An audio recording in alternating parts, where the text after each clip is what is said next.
सो hey guys, आज हम देखने वाले हैं क्लास 9 के जियोग्राफी के चैप्टर 1 जो कि है इंडिया साइज एंड लोकेशन। तो यहाँ पर इस पूरे चैप्टर को अच्छे से समझाने के लिए कुछ बेसिक सी बातें जो कि वर्ल्ड मैप से रिलेटेड है उसको मैं आपको बताने वाला हूँ। ठीक है, उसको देखने के बाद, उसको समझने के बाद आप इस चैप्टर को बहुत आसानी से समझ जाओगे। तो सबसे पहले हम लोग समझते हैं हेमिस्फेयर को। देखिए, हेमिस्फेयर का मतलब होता है कि हाफ से बांटना। लाइक कोई चीज़ है ना, उसको आधे से बांटना। तो इस तरीके देखा जाए तो जो हमारा प्लेनेट अर्थ है, ठीक है, इसमें 4 हेमिस्फेयर हैं, मतलब 4 हिस्से आप बोल सकते हैं बांटे गए हैं। जिसमें पहले हम लोग 2 को समझते हैं यहाँ पर। इसमें आप देखिए एक फ़ोटो में आपको एक रेड लाइन जो है बीच से पास करता हुआ दिख रहा है। ये जो एक रेड लाइन है ना, ये एक इमेजिनरी लाइन है जिसको हम लोग बोलते हैं इक्वेटर। हम लोग ऐसा मानते हैं कि चलो एक लाइन है जो कि पूरे इस दुनिया को बीच से जो है पास कर रहा है, ऐसा हमने मान लिया, ठीक है। अब ये जो बीच से पास कर रहा होता है तो ये इस पूरे दुनिया को 2 अलग अलग हेमिस्फेयर में बांट रहा होता है। जैसे आप ऊपर देख सकते हो नॉर्दर्न हेमिस्फेयर है और नीचे है साउदर्न हेमिस्फेयर। अगर मैं आपसे पूछूं यहाँ पर कि इंडिया किस हेमिस्फेयर में है, ठीक है, इससे पहले मैं आपको लोकेट कर देता हूँ कि इंडिया कहाँ पर है। तो आप देख सकते हो इंडिया यहाँ पर है। अगर आपसे कोई पूछे कि इंडिया किस हेमिस्फेयर में है तो आप क्या कहोगे? सिंपल सी बात है, आप बोलोगे कि नॉर्दर्न हेमिस्फेयर में है। ठीक है, तो बेसिकली हम लोग 2 हेमिस्फेयर को जो है लेकर के किसी भी कंट्री को डिटरमाइन करते हैं कि वो नॉर्दर्न में है या फिर साउदर्न में है। लेकिन इसके अलावा 2 और हेमिस्फेयर होते हैं जिसको मैं यहाँ पर ऐड कर देता हूँ। अब आपको एक ऊपर से नीचे आता हुआ भी लाइन दिख रहा है। ये जो लाइन है ना, इसको हम लोग बोलते हैं प्राइम मेरिडियन। और ये जो लाइन है ये वर्ल्ड को जो है 2 और अलग अलग हेमिस्फेयर में बांटता है, जिसको हम लोग बोलते हैं ईस्टर्न हेमिस्फेयर और दूसरे को वेस्टर्न हेमिस्फेयर। अब यहाँ पर आप देख सकते हैं कि कौन सा हेमिस्फेयर कितना दूर तक फैला हुआ है। और एक चीज़ और आप देख सकते हैं कि जैसे मान लो एक नॉर्दर्न हेमिस्फेयर है, उसके कुछ पार्ट में ईस्टर्न हेमिस्फेयर का भी आ रहा है और कुछ पार्ट में उसका वेस्टर्न हेमिस्फेयर का भी आ रहा है, ठीक है। तो इस तरीके से आप समझ सकते हैं कौन कैसे फैला हुआ है। मैंने जो है उन्हीं के कलर से जो है आपको इस तरीके से लाइन मार्क करके बता दिया है ना। समझते हैं कि अब जो है इंडिया को देखा जाएगा तो किस हेमिस्फेयर में आएगा। तो यहाँ पर आप देख सकते हैं कि जो इंडिया है ये नॉर्दर्न हेमिस्फेयर में भी है और ईस्टर्न हेमिस्फेयर में भी है। तो इसलिए हम लोग यहाँ पर इसको क्या कहेंगे, तो इंडिया कहाँ लाई कर रहा है, तो ये लाई कर रहा है नॉर्थ ईस्टर्न हेमिस्फेयर। नाउ एक चीज़ ध्यान दीजिए आप, बेसिकली जो है 2 ही हेमिस्फेयर लेकर चला जाता है जो कि है नॉर्दर्न हेमिस्फेयर और साउदर्न हेमिस्फेयर। और इसके अकॉर्डिंगली आप देख सकते हैं कि इंडिया कहाँ है, नॉर्दर्न हेमिस्फेयर में है। ठीक है, तो अगर एग्जाम्स में या फिर कोई आपसे पूछता है कि इंडिया किस हेमिस्फेयर में लाई करता है तो आप सिंपल सा आंसर दोगे नॉर्दर्न हेमिस्फेयर। ठीक है, यहाँ पर ईस्टर्न और वेस्टर्न हेमिस्फेयर के बारे में आपको नहीं सोचना है। बट अगर मान लेते हैं फ्यूचर में कोई व्यक्ति आपसे पूछ दिया कि ईस्टर्न हेमिस्फेयर और वेस्टर्न हेमिस्फेयर को लेकर के आंसर बताओ, उसको भी ऐड करके, तब आपका आंसर होना चाहिए नॉर्थ ईस्टर्न हेमिस्फेयर। नाउ एक चीज़ मैं फिर से कहना चाहूँगा कि अगर आपका एग्ज़ाम में ये क्वेश्चन आता है तो क्वेश्चन इस टाइप से पूछेगा कि इंडिया जो है ये किस हेमिस्फेयर में है। वहाँ पर ईस्टर्न हो गया और या फिर वेस्टर्न हेमिस्फेयर हो गया, इसके बारे में कुछ नहीं लिखा गया होगा। इसलिए डायरेक्ट आपको क्या आंसर देना है, तो जो इंडिया है ये नॉर्दर्न हेमिस्फेयर में है। ठीक है, याद कर लो, इसको नॉर्दर्न हेमिस्फेयर ही लिखना है। तो यहाँ पर मैंने आपको हेमिस्फेयर के बारे में बता दिया और हाँ, ये जो है आगे आपको बाकी चीज़ों को समझने में जो है मदद करने वाली है। इसके साथ एक चीज़ और हम लोग समझते हैं। तो यहाँ पर इस फोटो में आप देख सकते हैं कि इंडिया है जो कि किस हेमिस्फेयर में है, तो नॉर्दर्न हेमिस्फेयर। इसको आप एकदम पक्का याद ही कर लो। नाउ अगर मैं यहाँ पर बात कर रहा हूँ हेमिस्फेयर की, तो इंडिया नॉर्दर्न हेमिस्फेयर है।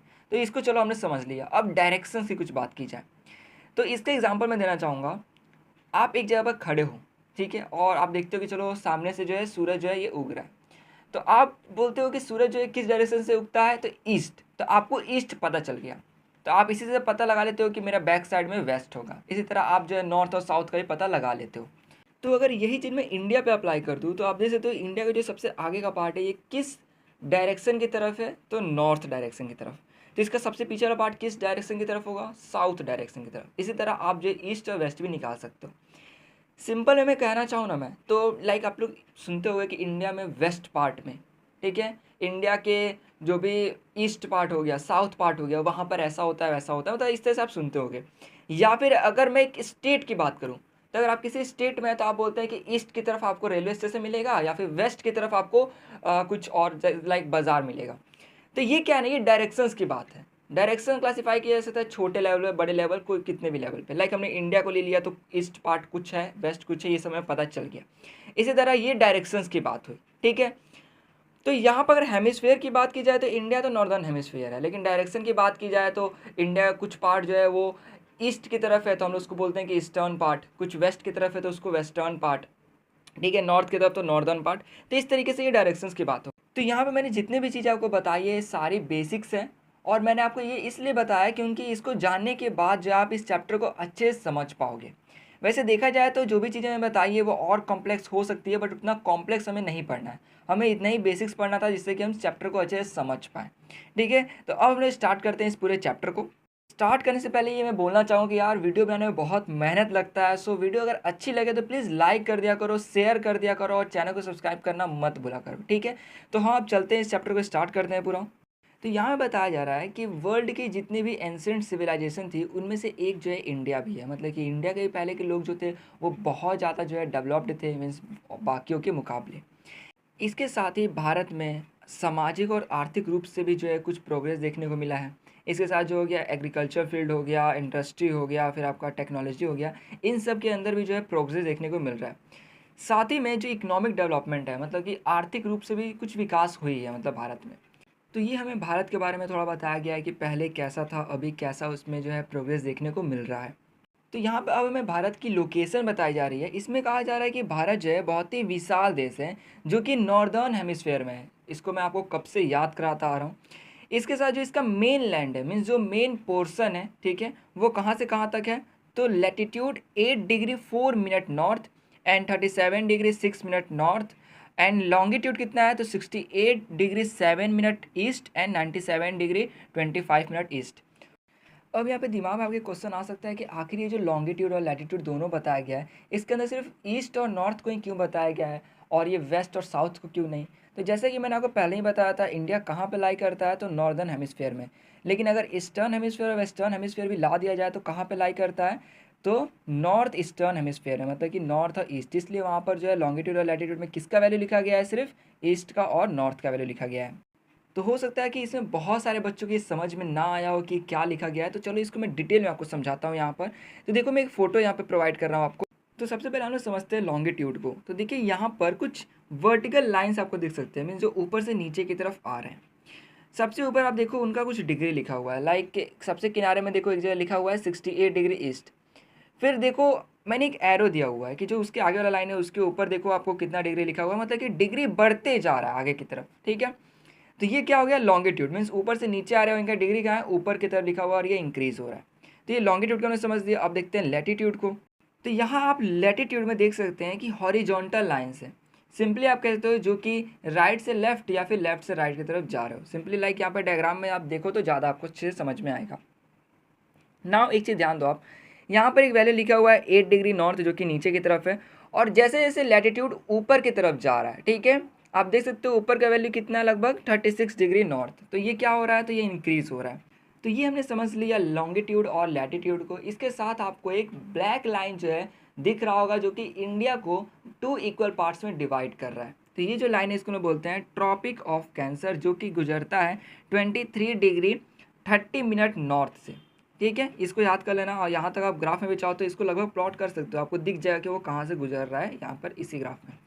अब यहाँ पे क्वेश्चन आता है कि आखिर ये मिनट्स क्या है, लाइक लिखा हुआ है 30 मिनट्स, 7 मिनट्स, 5 मिनट्स, ये क्या है। तो देखिए हर एक डिग्री में 60 मिनट्स होते हैं। लाइक एक एग्जांपल समझिए आप, अगर कहता है लिखता है कि 80 मिनट्स, इसका मतलब क्या हुआ, 80 मिनट्स मतलब कि 1 डिग्री 20 मिनट। ठीक है, मतलब कि हर 60 मिनट क्या है, 1 डिग्री होता है। तो यही यहाँ पर इसका वैल्यू हमें बताया गया है। तो यहाँ तक तो हमने समझ लिया। अब यहाँ पे लिखा हुआ है कि जो अंडमान और निकोबार आइलैंड है ये साउथ ईस्ट की तरफ है, कहाँ पर, बे ऑफ बंगाल में। मैंने यहाँ पे पॉइंट आउट भी किया हुआ है। और लक्षद्वीप आइलैंड जो है ये कहाँ पर है, साउथ वेस्ट की तरफ अरेबियन सी में। तो यहाँ पे हमें ये बताया गया है कि आखिर ये किस तरफ है, तो इसको याद कर लीजिएगा, आप स्क्रीनशॉट लेकर भी यहाँ पे समझ सकते हैं। यहाँ पर हमें डू यू नो में बताया जा रहा है कि साउदर्न मोस्ट पॉइंट जो है इंडियन यूनियन का, मतलब जो कि इंडियन गवर्नमेंट के अंडर में आता है, ठीक है, जो कि ये इंदिरा पॉइंट है। इंदिरा पॉइंट कहाँ है, तो अंडमान और निकोबार आइलैंड पर। तो इस इंदिरा पॉइंट का साउदर्न मोस्ट पार्ट जो है वो सुनामी आने की वजह से 2004 में जो है डूब गया था, जो कि अब भी डूबा ही हुआ है। तो हमने इस टॉपिक को पूरा देख लिया। अब हम लोग देखते हैं इसके नेक्स्ट टॉपिक को, जो कि है साइज़। इसमें बताया गया है कि इंडिया का जो लैंड मास है, में जितना भी ज़मीन है उसका एरिया लगभग है 3.28 मिलियन स्क्वायर किलोमीटर। अगर मैं टोटल जोग्राफिकल एरिया इस पूरे वर्ल्ड का अगर देखूं उसके हिसाब से, तो इंडिया का जो टोटल एरिया जो है वो कितना है, उसका टोटल का 2.4% है, मीन जितना भी लैंड है उसका 2.4%। इसके साथ ही इंडिया जो है ये 7th लार्जेस्ट कंट्री इस पूरी दुनिया का, जिसका जो लैंड बाउंड्री है वो है 15,200 किलोमीटर। अगर बात की जाए कोस्ट लाइन की, मतलब समुद्र के किनारे की लेंथ की बात की जाए, तो जिसके अंदर जो है अंडमान निकोबार आइलैंड और लक्षद्वीप का भी लेंथ जोड़ा गया है, ठीक है, तो आता है 7,516.6 किलोमीटर। यहाँ पर जो समुद्र किनारा है ना उसको मैंने रेड से मैंने मार्क कर दिया इंडिया का, बट लक्षद्वीप और अंडमान निकोबार आइलैंड बहुत छोटे थे तो उनका मैंने सिर्फ गोला कर दिया, ठीक है। अब यहाँ बताया गया है कि इंडिया जो है ये यंग फोल्ड माउंटेन से घिरा हुआ है, नॉर्थ वेस्ट में, नॉर्थ और नॉर्थ ईस्ट में। तो जैसा कि मैंने आपको पहले ही बता दिया है डायरेक्शंस के बारे में, और इसीलिए मैंने आपको बताया था ताकि आप इस चीज़ को समझ पाओ, ठीक है। मतलब नॉर्थ वेस्ट, नॉर्थ और नॉर्थ ईस्ट की तरफ जो है यंग फोल्ड माउंटेन्स मिलते हैं।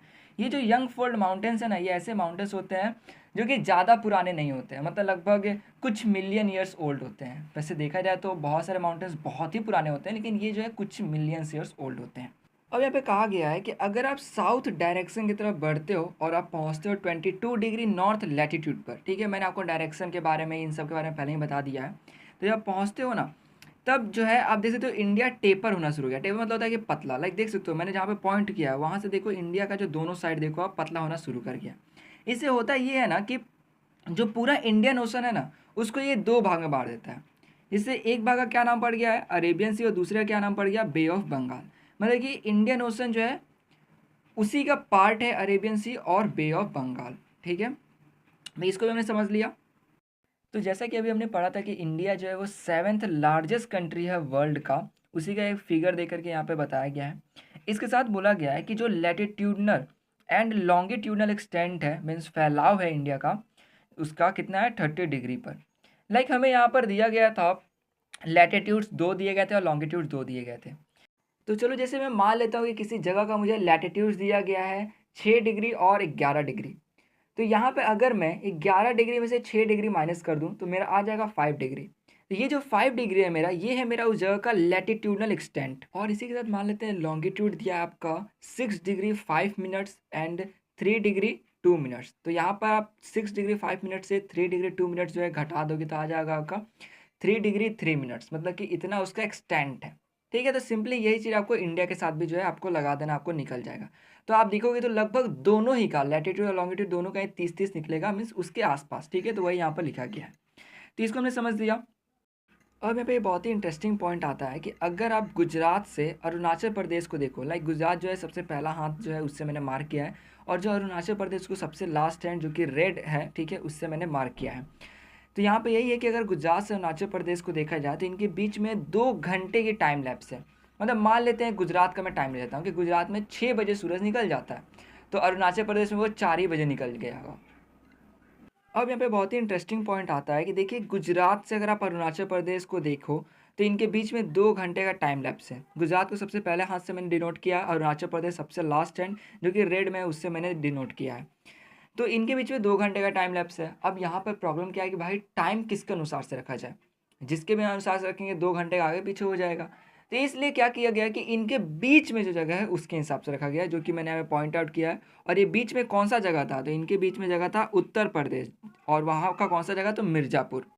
तो यहाँ पर जो standard meridian of India, standard meridian का मतलब होता है कि जिससे किसी कंट्री के टाइम को डिनोट किया जाता है। तो इंडिया का जो स्टैंडर्ड मेरिडियन है ये कहाँ का लिया गया है, तो उत्तर प्रदेश का एक जगह मिर्ज़ापुर से, ठीक है ना। एक चीज़ ध्यान दीजिए, जरूरी नहीं है कि हर जगह इंडिया से ही लिया गया है। अब जो अलग अलग देश होते हैं वो अपने हिसाब से जो है टाइम को डिनोट करते हैं। लाइक यहाँ पर अगर बज रहे हैं 5 या 6 बज रहे हैं, तो जरूरी नहीं है कि रसिया में भी 5 ही 6 बज रहे होंगे, ठीक है। तो ये अपने कंट्री जो है अपने हिसाब से जो है वो रखते हैं टाइम। इसके साथ ये याद रखिएगा कि इसका जो डिग्री है वो कितना है 82 डिग्री 30 मिनट ईस्ट, ठीक है। यहाँ पर बेसिक से मैं बता दूँ आखिर टाइम लैग होने का वजह। देखिए टाइम लैग होता है लॉन्गिट्यूड की वजह से। तो ऐसा क्या होता है कि टाइम लैग होने लग जाता है, तो देखिए अर्थ के रोटेशन के वजह से जो है कुछ इफेक्ट पड़ता है। तो यहाँ पर बेसिकली कहा जाए तो लॉन्गिट्यूड की वजह से हो रहा है, और ये भी किससे रिलेटेड है, तो अर्थ के रोटेशन से। तो इतना ही आप अभी समझो, ठीक है, ज़्यादा डीप में आपको नहीं जाना है, मैंने बस क्लियर करने के लिए थोड़ा आपको बता दिया।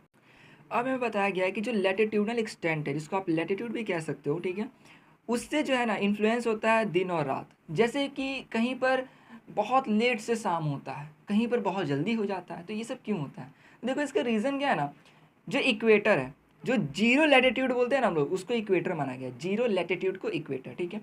तो ये जो है ना वहाँ पर एकदम डायरेक्ट सनलाइट आती है, तो वहाँ पर दिन थोड़ा बड़ा होता है। लेकिन जैसे ही आप ऊपर की तरफ जाते हो, जैसे कि यहाँ पर आप मैप देखो, तो यहाँ पर देखिए कि मान लेते हैं मैं सबसे नीचे हूँ और मैं ऊपर नॉर्थ की तरफ जा रहा हूँ, मतलब कि साउथ से कहाँ जा रहा हूँ, नॉर्थ की तरफ मैं ऊपर जा रहा हूँ। तो इससे होगा क्या, दिन छोटा होते जाएगा। ठीक है, और ये सब होने का रीज़न होता है कि देखिए सनलाइट वहाँ पे जल्दी नहीं पहुँच पाता है। ठीक है, कुछ और भी रीजंस होते हैं। साथ में अर्थ का जो एक्सिस है उस पर थोड़ा टिल्ट है, इस वजह से भी। तो यहाँ पर सिंपली आपको क्या समझना है कि लैटिट्यूड जो है ये दिन और रात को प्रभावित करता है, वही लॉन्गिट्यूड किसको करता है, तो टाइम को करता है। ज़्यादा नहीं पूछेगा कि क्यों करता है, ये नहीं पूछेगा, बट मैंने आपको फिर भी थोड़ा बता दिया। अब यहाँ पे टॉपिक आता है इंडिया एंड द कंट्री। इसमें बताया गया है कि जो इंडिया है ये ईस्ट एंड वेस्ट एशिया के बीच में है। लाइक आप फोटो में देख सकते हो, मैंने घेरा किया हुआ है। इसी के साथ ये जो है, जो एशियन कॉन्टिनेंट है ना, इसका साउथवर्ड एक्सटेंशन है। लाइक देखो बीच में तो है, लेकिन देखो साउथवर्ड नीचे की तरफ देखो। ठीक है, अगर मैं ईस्ट वेस्ट नॉर्थ साउथ लगा दूँ कंपास, आप देख सकते हैं, तो ये साउथ की तरफ है। इसके बाद यहाँ बताया गया है कि जो ट्रांस इंडियन ओशन रूट है ना, एक ऐसा रूट है जो कि यूरोप के जो वेस्ट कंट्रीज़ है उनको और जो एशिया के ईस्ट कंट्री है उनको जो है कनेक्ट करता है। मीन्स सिंपल सा बात है, यहाँ से वहाँ सामान लेकर जाने का ना। इसके बाद बोला गया कि जो डेक्कन पेनिनसुला है, जो देखो डेक्कन का मतलब होता है आपका साउदर्न पार्ट। ठीक है, जो कि साउथ में हो। जैसे इंडिया में साउदर्न पार्ट क्या हो गया, तो निचला उसका हिस्सा। और पेनिनसुला मतलब होता है एक ऐसा प्लेस जो कि पानी से घिरा हो, या फिर कहोगे तीन साइड से घिरा हो। जैसे कि यहाँ पे मैप में आप देखो, इसका हिस्सा राइट साइड लेफ्ट साइड से घिरा हुआ है और नीचे के साइड से घिरा हुआ है। तो यहाँ पर इस सी रूट की वजह से जो है इंडिया इजीली जो है बाकी जैसे देश हो गया दूसरे, उनसे कनेक्ट कर पाता है दूसरे जगहों से। लाइक वेस्ट एशिया हो गया, अफ्रीका, यूरोप हो गया, साउथ ईस्ट एंड हो गया, ईस्ट एशिया हो गया, वहाँ पर कनेक्ट कर पाता है। अब आप एक चीज़ याद करो, मैंने कुछ वक्त पहले ही आपको बताया था कोस्टल लाइन के बारे में इंडिया के। तो यहाँ पर देखो इंडिया का जो कोस्टल लाइन है ये कितना ज़्यादा अंदर तक जो है इंडियन ओशन में है। और इतना अंदर तक जो है, इतना ज़्यादा जो है लंबा जो कोस्टल लाइन किसी और कंट्री का नहीं है। इस वजह से ये जो ओशन है ना, इसका नाम इंडिया के ऊपर पड़ा, जो कि इसका नाम क्या पड़ा, इंडियन ओशन। तो आप समझ रहे होंगे कि इसका रीज़न यही था कि इंडिया की इतना बड़ा कोस्टल लाइन किसी और कंट्री का नहीं था, इसलिए उस ओशन का नाम इंडिया के ऊपर पड़ गया, जो कि है इंडियन ओशन। अब यहाँ पर एक बेसिक सा और इंटरेस्टिंग सा बात क्या बताया गया है कि देखिए जो सी रूट है, चलो वहाँ से तो लोग आते जाते हैं, अभी बहुत सारी ट्रेडिंग भी होती है, लेकिन उससे पुरानी है लैंड रूट। सिंपल सा बात है, पुरानी हो गई, क्योंकि जो लैंड है उससे तो कोई भी कभी भी आ जा सकता था पहले के वक्त में भी। सी रूट कब इस्तेमाल में आया होगा, जब जहाज़ बनी होंगी, जब लोगों को पता चला होगा कि इस रूट से आया जा सकता है, तभी ना। तो सिंपल सा बात यही है कि लैंड रूट जो है सी रूट से ज़्यादा पुराना है। लैंड रूट से लोग बहुत पहले से ही आते जाते थे। उनके आइडियाज़ हो गए, नए नए चीज़ें जो है लोग इधर से उधर लेकर जाना। जैसे नहीं हुआ कि चाय कहीं और जो है डिस्कवर किया गया, वो आया यहाँ पर, तो इसी वजह से हो पाया, फैलाव हुआ चीज़ों का। इसी के अंदर जो है रामायण हो गया, पंचतंत्र हो गया, ठीक है, इनके चीज़ों के बारे में फैलाव हुआ, लोग जानना शुरू किए। इसके साथ ही जो इंडिया के मसाले थे वो बहुत प्रसिद्ध थे, वो जो है दूसरे दूसरे देशों में लोग खरीद कर ले जाते थे, वहाँ पर बेचते थे। तो ये हो गया कि कैसे जो है ट्रेडिंग हुआ करती थी, लोग सामान खरीद के यहाँ से वहाँ ले जाना, आइडियाज़ को शेयर करना, ये सब चीज़ हुआ करता था। अब यहाँ पे आता है टॉपिक इंडियाज़ नेबर। थोड़ा इंपॉर्टेंट टॉपिक है, थोड़ा ध्यान दीजिएगा। इसमें हमें सबसे पहले बताया गया है कि जो इंडिया है ये साउथ एशिया में बहुत ही इंपॉर्टेंट रोल जो है अदा करता है। मीन्स इसका इंपॉर्टेंट रोल है। इंडिया में लगभग 28 स्टेट्स एंड 9 यूनियन टेरिटरीज़ है। अब कुछ कंट्री जो कि इंडिया से लैंड बाउंड्री शेयर करते हैं, लैंड में कौन कौन आ गए, पाकिस्तान, अफगानिस्तान जो कि है नॉर्थ वेस्ट साइड में, चाइना, नेपाल और भूटान जो कि है नॉर्थ साइड में, और म्यांमार और बांग्लादेश जो कि है ईस्ट साइड में। ठीक है, तो ये कौन है, लैंड बाउंड्री शेयर करने वाले कंट्रीज़। यहाँ पर आप डायरेक्शंस में कंफ्यूज ना हो, इसे मैंने मैप में भी आपको शो करके दे दिया है, नॉर्थ ईस्ट वेस्ट साउथ। ठीक है, यहाँ पर देखो जैसे आप पाकिस्तान और अफगानिस्तान को देख लो, तो ये नॉर्थ और वेस्ट के भी मिडिल में, मतलब उनके बीच में आना, तो ये क्या हो गया, नॉर्थ वेस्ट हो गया। इस तरह और भी आप कंट्रीज़ को देख सकते हो। ठीक है, ना देखते हैं हम लोग कुछ सी कंसिस्टिंग 2 आइलैंड कंट्रीज़, जो कि आपका श्रीलंका, मालदीव, जो कि कहाँ पर है, साउदर्न पार्ट में। इस मैप में मालदीव को कंटेन नहीं किया गया क्योंकि वो थोड़ा सा और नीचे साइड में, मीन श्रीलंका के साइड में है लेकिन थोड़ा और नीचे। अब यहाँ पे मैंने फ़ोटो जूम करके जो है क्रॉप करके बड़ा कर दिया है। तो यहाँ पे आप देख सकते हैं कि इंडिया और श्रीलंका के बीच में जो है पतला सा रास्ता टाइप में है, जो कि बना है आपका पाक स्ट्रेट और गल्फ ऑफ मन्नार के द्वारा। ठीक है, तो अब यहाँ पे आपके दिमाग में हो सकता है कि कोई क्वेश्चन आ रहा हो। ठीक है, जैसे कि आखिर ये पाक स्ट्रेट और गल्फ ऑफ मन्नार क्या होता है। तो पहले स्ट्रेट का मीनिंग आप समझो। स्ट्रेट का मीनिंग होता है कि दो लार्ज वाटर बॉडीज़ को कनेक्ट करना। जैसे कि यहाँ पे पाक स्टेट किसको किसको कनेक्ट करता है, तो बे ऑफ बंगाल और पार्क बे को करता है कनेक्ट। ठीक है, दो लार्ज वाटर बॉडीज़ है वो, जैसे समुद्र आप कह सकते हो।